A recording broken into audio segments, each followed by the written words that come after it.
Light and water, the source of life on Earth. There it is, coming from stars in the universe like our Sun, traveling at a speed of 300,000 kilometers per second. It's there, and we take it for granted. The Sun, our closest star and our main source of light, rises and sets every day. Day turns into night, and night turns into day. But is it that simple? When you gaze at the sky, you marvel at its intensity. Who knows how many stars there are? This question has fascinated scientists and philosophers and dreamers throughout the ages. One of them was Sir Frederick William Herschel, born in 1738 in Hanover, Germany. Herschel became well known as both an astronomer and a musician. He moved to England in 1757. Herschel is famous for his discovery of the planet Uranus in 1781, the first new planet discovered in the modern era. But Herschel made another dramatic discovery in 1800. He wanted to know how much heat passed through the different colored filters he used to observe sunlight.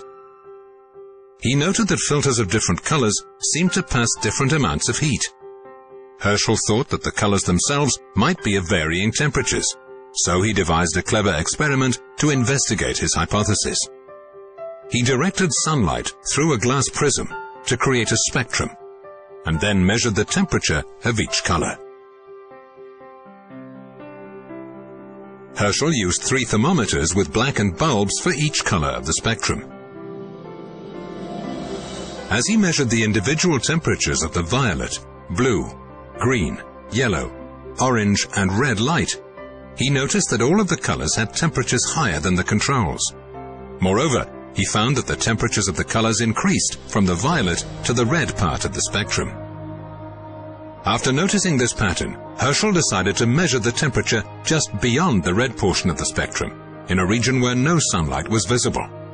To his surprise, he found that this region had the highest temperature of all. Herschel's experiment was important because it marked the first time that someone demonstrated that there were types of light that we cannot see with our eyes. What Herschel had discovered was a form of light beyond red light, now known as infrared radiation. Our eyes are detectors that are designed to detect this visible light. There are other forms of light that we cannot see, as Herschel had discovered. Few animals can see infrared. However, rattlesnakes and other pit vipers have 2 small organs or pits between their eyes and nostrils that detect infrared radiation. Hence, even in the dark, they can accurately strike at warm-blooded prey.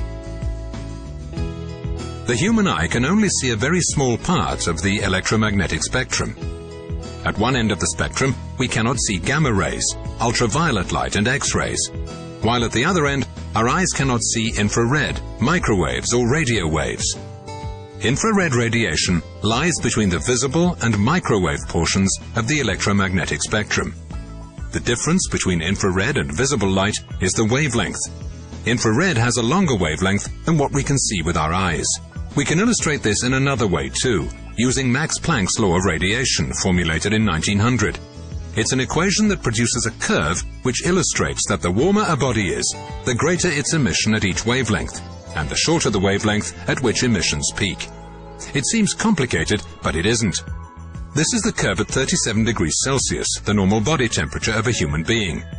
Maximum radiation is emitted at about 9.3 micrometers, and we can only see this radiation with an infrared camera. If the temperature rises to, let's say, 300 degrees Celsius, the temperature of a soldering iron, the peak of radiation moves to about 5 micrometers. We still need an infrared camera to see this. Suppose the temperature rises to 5,500 degrees Celsius, the temperature of the Sun. Then the peak of radiation is 0.5 micrometers, and this is right in the part of the spectrum that we can see with our eyes. The primary source of infrared radiation is heat or thermal radiation. Any object that has a temperature above absolute zero emits radiation in the infrared region. Even objects that we think of as being very cold, such as ice cubes, emit infrared radiation. We experience infrared radiation every day. The heat we feel from sunlight, a fire, or a radiator is infrared. And although our eyes can't see it, the nerves in our skin can feel it as heat. The warmer the object, the more infrared radiation it emits. An infrared camera, also called thermal imaging camera, will measure the amount of infrared radiation falling on its detector. Through special calibration, some thermal imaging cameras are able to measure the temperature of the object. Thermal imaging is not the same as using night vision goggles. No, night vision goggles amplify small amounts of visible light so that objects can be seen at night. They only work if at least some light, like moonlight or starlight, is present. Thermal imaging works by detecting the heat energy being radiated and needs no light at all. The first thermal imaging camera for military purposes was developed in 1958 by AGA Bofors in Sweden. In 1965, the first unit for industrial use was sold. In the same year, a commercial scanner was brought to market too.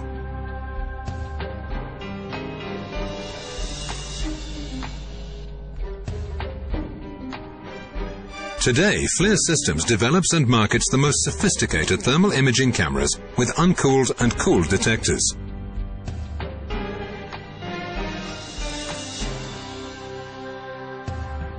But how does a thermal imaging camera work? Although a thermal imaging camera looks a lot like a normal video camera, it's far from the same thing. Glass does not transmit infrared radiation well, and so the lenses of an infrared camera are made of germanium. This expensive metal is a good transmitter of infrared radiation. Infrared energy coming from an object is focused by the optics onto an infrared detector. The detector sends the information to sensor electronics to process the image. The electronics translate the data coming from the detector into an image that can be viewed in the viewfinder or on a standard video monitor or LCD screen. Infrared thermography is the art of transforming an infrared image into a radiometric one, which allows temperature values to be read from the image. To read correct temperatures, one important thing needs to be taken into account, and that's a factor known as emissivity. Emissivity is the efficiency with which an object emits infrared radiation. This is highly dependent on material properties. It's important that you set the camera to the correct emissivity, or you'll measure the wrong temperatures. If we look at a man and bring the emissivity down, the temperatures we measure will rise drastically. Not only is this true for human beings, but it's true for other materials too. It's extremely important to set the camera to the correct emissivity. FLIR Systems thermal imaging cameras have predefined emissivity settings for lots of materials, and the rest can be found in an emissivity table. More than 200 years after Herschel's discovery, thermal imaging cameras have become compact and easy to use. Cameras which are engineered and designed by FLIR Systems are based on the most advanced technology, both in terms of hardware and software, and have contributed to the positioning of FLIR Systems as the world leader in thermal imaging systems. Systems that are used in the widest variety of commercial, industrial, and government applications.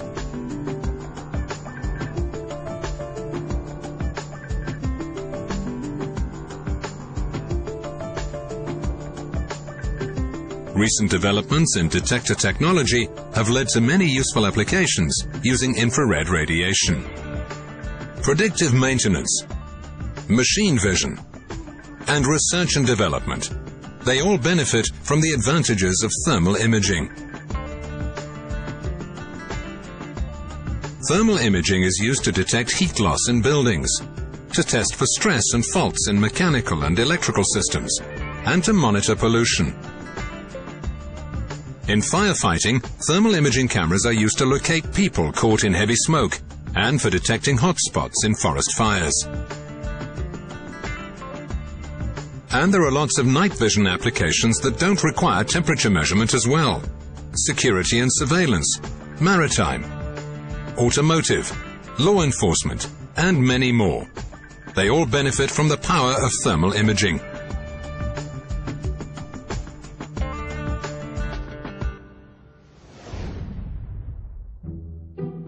It's thanks to William Herschel's amazing discovery and the never-ending commitment of FLIR Systems to develop the best thermal imaging cameras on the market that we are able to see things in a different light. Light, for example.